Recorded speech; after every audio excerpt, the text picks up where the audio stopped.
So the FDA just changed their definition of what a healthy food is. Guys, the problem is they have no idea what the hell they're talking about.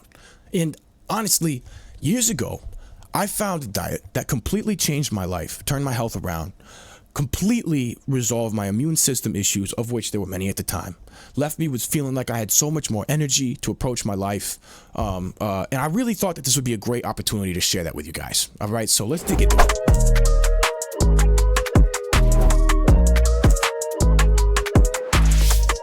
Yo, welcome back, guys. Glad to have you here. Thank you so much for joining me. Let me know, do you guys trust the FDA to communicate what is or is not healthy, especially given the relationships they have with the medical industry, the revolving door between FDA regulators and high-position executives? Look, man, you guys let me know in the comments. Me personally, I don't at all. But, yo, we got a video to get started. If you guys like the content, please like and subscribe and hit that little notification bell. I appreciate you guys. Let's see what they got to say. In an effort to help Americans make better food choices, the FDA has proposed changes to the definition of healthy on packaged foods. Our chief health editor, Dr. Partha Nandi, joins us now with more. And Doc, the word healthy, first defined in 1994 by the FDA, so what's changed? Yeah, I love this, by the way. Okay. You know, under the existing healthy definition, oily fish like salmon, Glenda, would not be allowed to carry the healthy claim on its label. But cereals, get this, sweetened with sugar and packed with sodium could. And that's because current standards only look at what? Individual nutrients like vitamin A, C, calcium, iron, protein, dietary fiber, and saturated fat on food products. So cereals, they tick off certain boxes that meet current standards, whereas salmon naturally contains high levels of fat, which are considered bad back in 1994. So back to your question, what has changed? Okay, here's the thing. All right, I love that he's talking about how healthy, fish oil is for people and how it can be healthy and everything like that, right? He's absolutely right about that.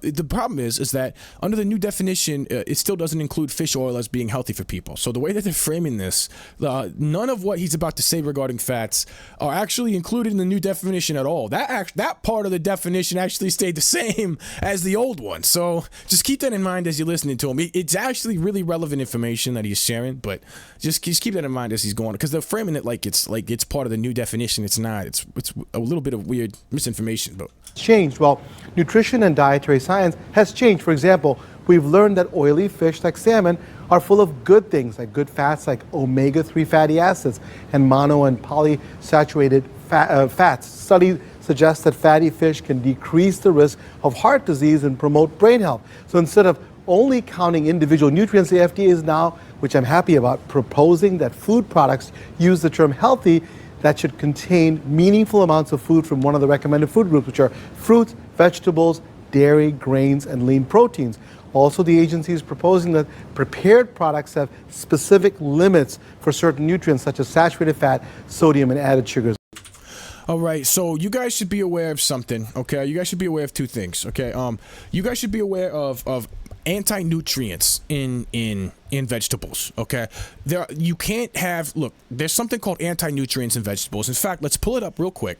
All right, it's something to really be aware of because people don't realize that vegetables and their bioavailability of their nutrients does not match meat at all. The nutrients that are found in meat are in higher concentrations and way more bioavailable, as in your body can digest them, break them down, and put them into the cells way easier, which means it takes less chemical energy to break that food down. Let's go ahead and pull this up real quick.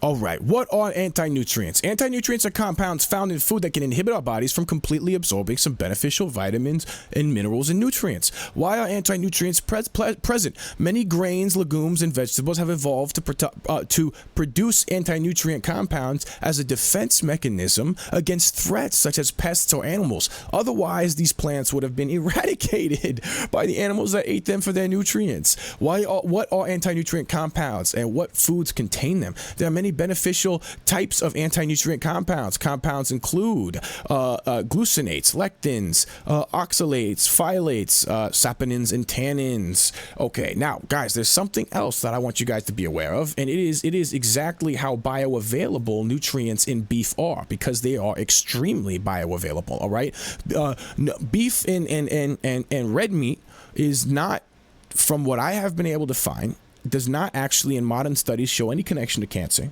Okay, and the ratio of fats that they have are extremely healthy, saturated to unsaturated fats, and so it actually helps your body in getting and clearing out those bad fats. All right, and it's basically, dude, beef is like a multivitamin. Look at all these: vitamin A, thiamine, riboflavin, niacin, pantothenic acid, vitamin B6, folate, B12, vitamin D, vitamin E, vitamin K, choline, omega-3, zinc, selenium, potassium, phosphorus, magnesium, iron, copper, calcium. I used to be a pescatarian. I didn't used to touch meat. I used to have shirts that said, friends not food, whatever, right? No, man, I'm telling you right now, dude, this stuff red meat is so good for you. All right, and it's so healthy for you, and it's easy for your body to digest. If you feel like you're unhealthy, like you're doing something bad when you're eating red meat, don't. You don't need to feel like that at all. Red meat is great for you, and then deeper than that. So we talked a little bit about the vegetables and the anti-nutrients and stuff like that, and we talked about how there's actually nutrients are more bioavailable in meat, right? So you find actually a lot of the same nutrients. They talk about a lot of this. You know what you actually don't find on a plant-based diet? Vitamin K2. I dealt with bone spurs for a large portion of my life before I actually figured. I'm gonna show you guys what because man, my diet dissolved my bone spurs. Okay, I had bone spurs and they dissolved. I woke up one day and they were gone. Okay. I had an antler-sized bone spur growing into my quadricep on my right leg, coming out of my knee, out of my femur, and it dissolved. It's gone. Okay, and I'm telling you guys right now, man, they're lying to us about diets. They're lying to us about what's healthy. Dude, don't feel bad about eating meat. Dude, meat contains a lot of the same nutrients that they're telling you to get from vegetables, just in a more bioavailable form. Okay, so don't, dude, it's very frustrating, but and then guys, sugar and its impact on your immune system, because sugar and carbohydrates have a heavy impact on your hormones, and they suppress certain hormone production. Okay, that is directly related to immune system function. Okay, and it's not bad to have sugar. It's not bad to have carbohydrates. That's not what I'm saying at all. But we have a diet that has such an imbalance of fats and sugars and protein and micronutrients that it is just it's and granulated sugar is not good for you guys at all. It used to be traded on the Silk Road as a drug. Okay, so you're basically putting drugs in your food when you're putting granulated sugar in your food. I suggest staying away from granulated sugar. If you want to sweeten something up with some fruit, it's totally different in terms of the matrices of the sugar and how your body's able to digest it. Your body actually knows what to do with sugar when it's in its original form in fruit. So it's digested completely differently. Let's listen a little more. See what they have to say regarding this. I think long overdue. So eating the right foods, we know that's the key to good health, but that can be intimidating and complicated for some people. So what do you do? Yeah, most of my patients ask me that, right? I hear it all the time.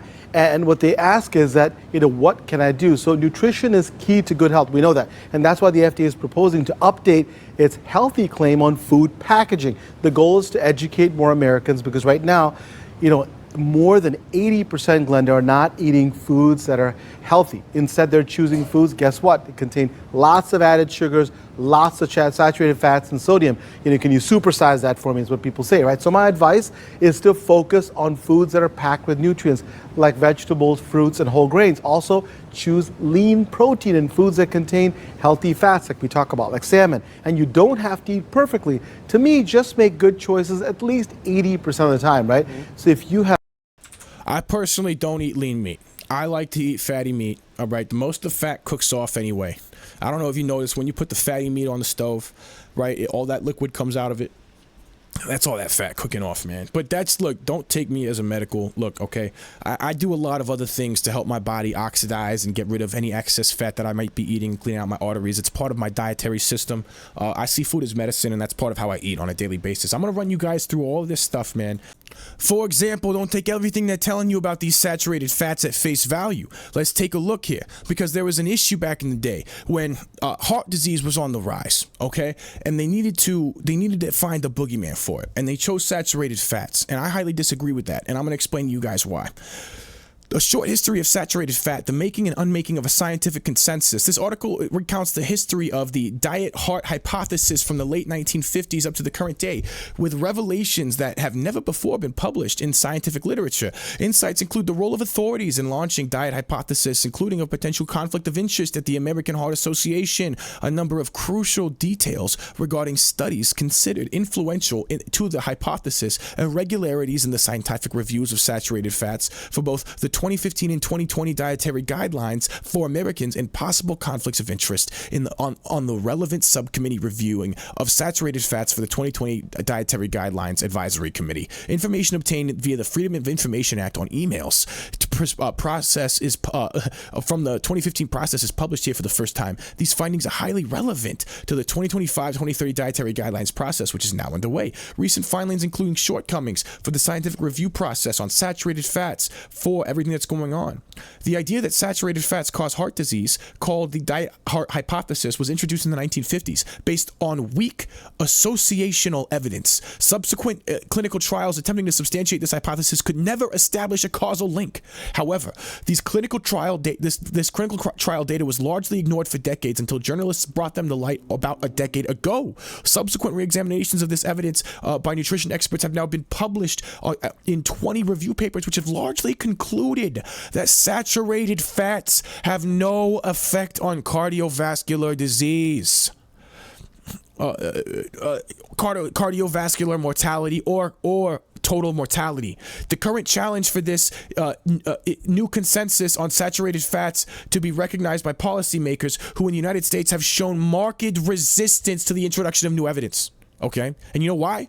Because there's a whole industry, okay? Vegetable oil that you're eating, that vegetable oil, it's called cottonseed oil. Okay, and it's not vegetable oil. All right, cottonseed is used in the production of textiles. Okay, cottonseed oil is a byproduct of that production and a toxic waste. All right, in the late 1890s, they were having trouble because they were getting a really bad rap for the toxic waste they were producing, and they thought, hey, why don't we make a food out of it? You know what, guys? I'm gonna pull that up too. All right, guys, this is the shortest video I could find. Let's take a look. The story of canola oil and how it's come to dominate our diets is one of the craziest stories in American history. It was originally used as an engine lubricant for ships in World War II. And at this point, canola wasn't even edible because there's virtually no such thing as canola oil. It comes from rape seeds. Rape seeds are grown in monocrop agriculture, and a majority are sprayed with glyphosate, and rapeseed oil is high in what's called urusic acid. This is toxic to humans in even just small amounts. So in the 1970s, Canada wanted to create a version that was low in urusic acid. And this is where canola oil gets its name. It stands for Canadian Oil Low Acid. But to make this more edible, canola needs to go through about 40 different stages of processing, including bleaching, deodorizing, and using harsh chemical solvents like hexane. But in this refining process, many of these unstable oils are turned into trans fats. So how did this oil actually make its way into our diet? Believe it or not, some reports show that Canada paid the FDA $50 million to declare canola oil safe. And soon after, it quickly got the American Heart Association Heart Healthy stamp of approval. The story... Wow. We were just talking about the FDA, right? Yeah, man, engine lubricant. That's what you're putting in your body when you're eating with canola oil, okay? And canola oil is not healthier for you, man, at all. In fact, let me pull that up right now. All right, guys, this is exactly why canola oil is bad for you. Canola oil side effects, they don't want you to know. So originally it was called rapeseed oil, and canola came from Canada, and this is where it was growing, and ola, meaning an oil with low acid. Now, the unfortunate thing about most of the canola oil, 95% of it in the US now, is that it's genetically modified, and it's high in omega-6 fatty acids, which are very inflammatory, and it is highly refined. So people that are at risk for using canola oil and increasing and exacerbating their inflammation, if you've got IBS or IBD, you've got autoimmune conditions, a leaky gut, you've got thyroid issues, you're overweight, you have a lot of pain and inflammation, achy joints and arthritis, that canola oil is really doing a disservice to your overall health. So my tips here, use healthier oils in your daily life, things like grass-fed ghee, love coconut oil, avocado oil, great to cook with as well. You notice how those are oils that are stable at room temperature, right? Those are oils with saturated fats. Dude, guys, man, they're not being honest to you, man. They're not being honest to you about saturated fats versus unsaturated fats. Saturated fats, in my opinion, are actually pretty healthy for you. I'm about to tell you why. I'm going to pull up something that's going to show you exactly why right now saturated fats are actually pretty healthy for you. Let's take a look, guys. Alright guys, so this is going to be exactly why saturated fats are actually pretty good for you, in my opinion. I'm not giving you medical advice. Put a link down below and you got to check this out. There's a 40-year-old study that compared consuming saturated fats versus consuming unsaturated fats in the form of vegetable oils. And apparently this study was out there, but it was not broadly promoted, and the result of the study was quite shocking because it showed that vegetable oils nearly doubled the rates of heart attacks. So let me just kind of bring up your awareness of certain types of saturated fats. So you have caprylic acid, okay? This is in coconut oil, it's in dairy, nuts, and breast milk, okay? This is fantastic for the immune system, it's antiviral, it's good for acne. Lauric acid, there's two main sources. One is coconut oil and the other is breast milk. This is fantastic as an antiviral and it's really good for the immune system. Then we have palmitic acid. This is the one that everyone says is bad for you, but it's a main structural component of your cells. It's in fish, it's in nuts, it's in seeds, it's in animal products. Did you realize that 50% of your cell membrane uses this type of fat? Our bones require fatty acids for calcium metabolism. Saturated fats are hormonal precursors. They're the building blocks to make hormones. Without these saturated fats, you wouldn't be able to make any of the steroid hormones like cortisol, estrogen, testosterone. Saturated fats are very necessary for your immune system. Okay? Then we have butyric acid, which is the main fatty acid that feeds the cells of your colon. So if you have leaky gut, if you have celiac, if you have digestive problems, this would be the key fat to help feed those cells. It's in butter, and also your microbes can make it from fiber that you consume from your salad. So there's a lot more data on saturated fats in other videos. So the whole point is to balance and manage your saturated and your unsaturated fats together, so that way you can get your omega-3, 6s, and 9s, and they can help you clear out excess saturated fat so that you can be healthy, so that you can have things in balance, man. Your hormones are essential to your immune system function, guys. And so, you know, saturated fats are essential to hormone production. Hormones are essential to immune system function. Let's go ahead and pull that up real quick, yo. Y'all would not believe how difficult it was to find just a decent regular video on explaining hormones in the immune system. I just went through so much to get this video, but we have the video now, so let us watch it. There are a number of hormones known to affect the activity of the immune system, such as growth hormone and adrenocorticotropic hormone. Estrogens and androgens have varying degrees on the immune system, with androgens being more anti-inflammatory and more able to suppress humoral and cell-mediated responses, while estrogens seem to encourage humoral responses. Significantly, the HPA axis, consisting of the hypothalamus, pituitary, and adrenal glands, this axis is a major regulator of the immune system. The glucocorticoids secreted by the adrenal glands are anti-inflammatory and may suppress various aspects of immune responses.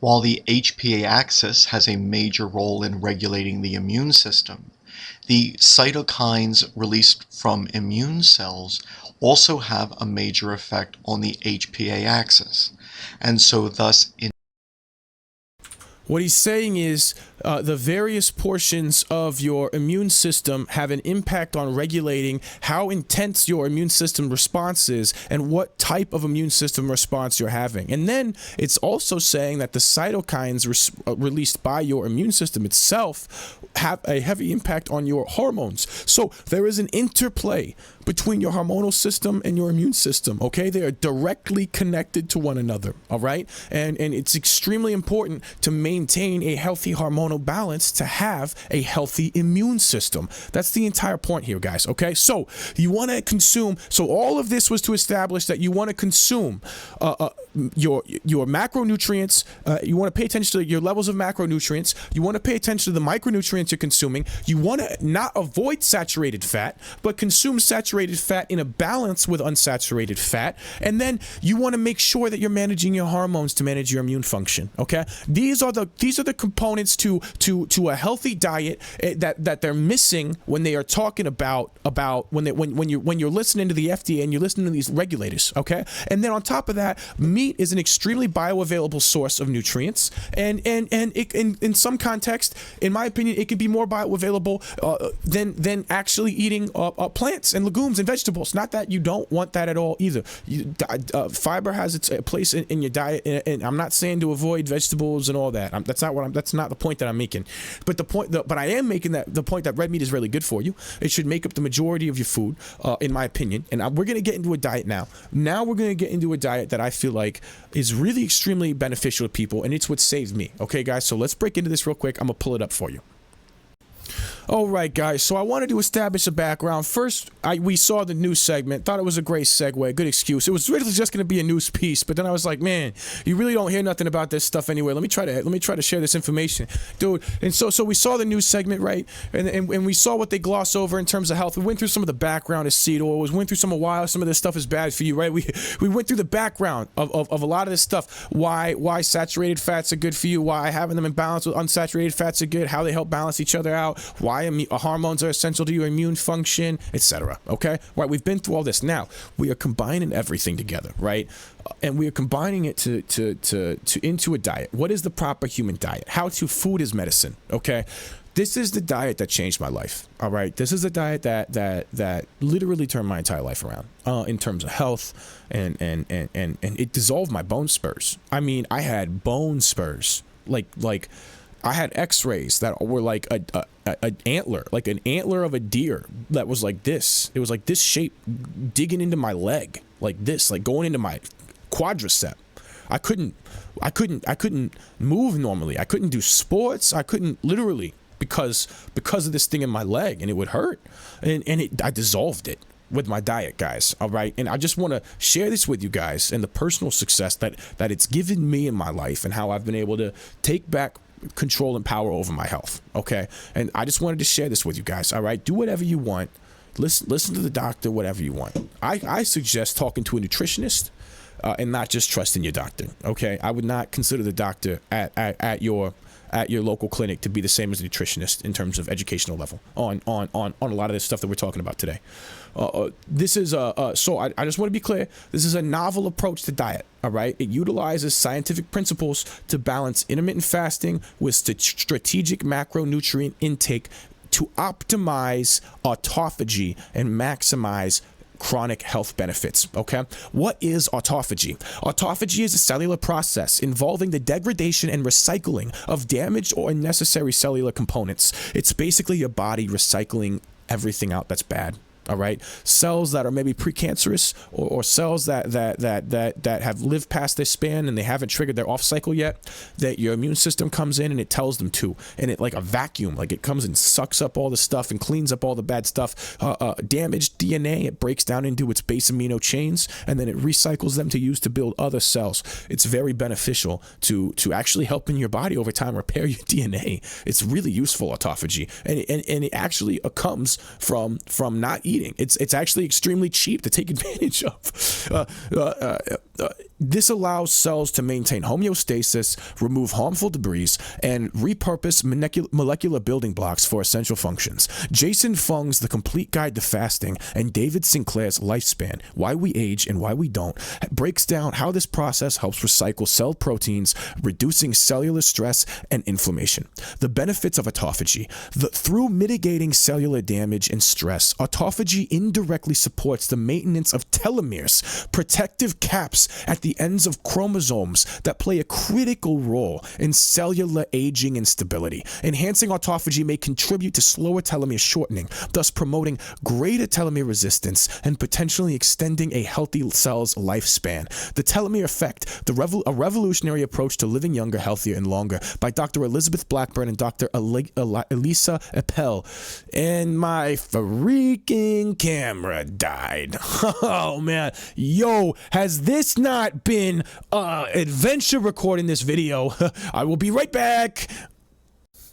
Hi, it's good to see you again. I'm back. Oh my jeez, dude. Okay.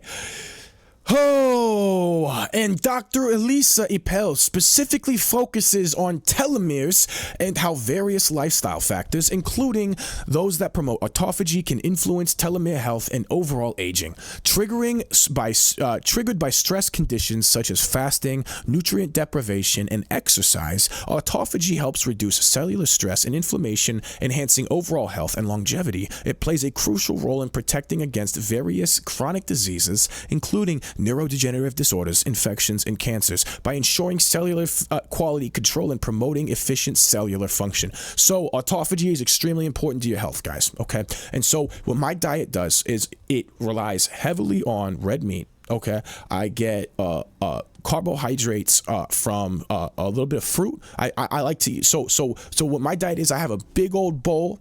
So I eat once a day. I eat a big dinner, okay? I fast all day. I fast until 4 p.m., all right? Then I eat between 4 and 6 p.m. I eat 2 pounds of beef. I make this meat sauce. I get tomato paste. I get sour cream. I make this delicious meat sauce, Italian seasoning, garlic powder, onion powder, a little bit of chili powder, and some salt, and some red pepper, and then some crushed red pepper, and then I mix all that, and then I drop the meat in there with some pepper jack cheese, and then I take these grain-free Siete, it's the brand Siete, grain-free chips, crush them in there, right? Whenever I'm feeling a little extra, crush them in there, right? 2 pounds of ground beef, right? And then I follow it up with a whole tub of yogurt, a tub of yogurt and some bananas, all right? And so I eat more than the average person would in a whole day, okay? But I eat between 4 and 6 p.m. And so I get about 22 hours of fasting a day. And so at 18 hours of fasting, autophagy starts taking place, all right? And so what that gives me is 4 hours of solid autophagy, right? Where my body is recycling, cleaning things out every single day. And I don't have to do the 2-day fast. I don't have to do the 3-day fast. And I during my feasting period, I consume my macronutrients. I consume my micronutrients in the beef, because beef is full of micronutrients. And then I have my fruit with my yogurt, followed up for my gut health. And I might put a little bit of honey in the yogurt, you know what I mean, for a little bit of, little enjoy it with the fruit or whatever, But yo, I've noticed, yo, man, my life has totally changed since adopting this diet, bro. Since I've been eating 2 pounds of ground beef every single day now for 4 years. Okay, and my life has totally changed. It's literally totally turned around. Until this little baby, I hadn't gotten sick in years. Okay, now with these videos and not being able to work out, I get sick a little. I got sick like this week, first time in a while. But man, yo, turn my life around, man. I'm telling you guys right now. We talked about the benefits of autophagy, feasting, and macronutrient consumption. The best thing is once you refeed after your fasting window, your body is more prone to absorb those nutrients, and then you're eating beef, which has those nutrients as bioavailable as possible. So you're really nailing it in terms of using your food as medicine. This combination of regular autophagy and managed macronutrient intake helps regulate blood sugar, promote fat burning, assisting weight management, and vastly reducing the risk of obesity. It explains how fasting can help regulate insulin levels. So this helps reduce. So people are pre-diabetic. We got 75% of people out there that are pre-diabetic. If you're pre-diabetic, this is gonna fix it. Okay, no, I can't say that. I can't legally say that. This fixed it for me. Okay, this fixed it for me. I was a sugar junkie. This fixed it for me. From fast to feast, this is literally the entire diet plan that I used that saved my life, guys, all right? So fasting, 20 hours fast, all right? You're going to eat in a 4-hour window. You're going to eat starting at 2 p.m. to 6 p.m. You're going to cut at 6 p.m., right? And then so that window, you're going to fast everywhere from 6 p.m. all the way till 2 p.m. the next day, all right? So during that fasting period, you consume only water, electrolytes, and black coffee. Black coffee is great because it actually helps you not feel so hungry while you're fasting. And it doesn't affect autophagy and your immune system and all all that. So it's great. It's great. During the feasting window, when you start eating again, you start with a light meal such as a salad or a soup to prepare the digestive system. You follow that up with a nutrient-dense meal that includes proteins, fatty meats, fish, eggs, or animal-based protein sources. Plant-based meat is not nutritionally sufficient, guys. It's not the same. It looks and smells the same. None of the components of plant-based meat are the same. In fact, the stuff they use for the fake blood and that plant-based meat, it's so bad for you. It's horrifying. It's processed food. Do not consume plant-based meat. And consume healthy fats from avocados, nuts, olive oil, fatty fish, beef, red meat, right? Consume both polyunsaturated, monounsaturated, and saturated fats, guys. Saturated fats are really great for you. We just listened to everything in your body that is made of saturated fats. In your brain tissue, everything is saturated fats. So don't in my opinion, don't buy into all this stuff they say about saturated fats. All right.